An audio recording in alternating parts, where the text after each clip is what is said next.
Let's take a minute today to talk about hypercarbic respiratory failure and using BPAP for support. Hypercarbic respiratory failure occurs when you've got hypoventilation and accumulation of CO2. We commonly see this in COPD exacerbations as well as opiate overdoses.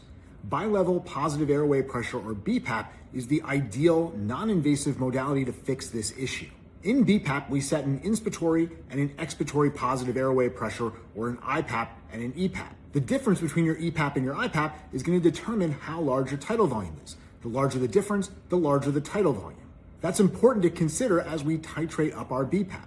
We're often going to start at 10/5, 10 of IPAP and 5 of EPAP.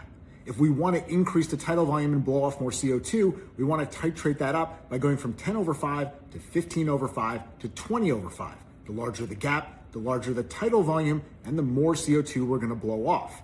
If instead you go from 10/5 to 15/10 to 20/15, you haven't increased the gap between the EPAP and the IPAP, and you're not going to increase your tidal volume or your ventilation. The bottom line is to remember that as you titrate your BPAP in hypercarbic respiratory failure, increase the gap between your inspiratory and expiratory positive airway pressures to increase your tidal volume, increase ventilation, blow off more CO2, and that's going to increase the chance that your non-invasive strategy works.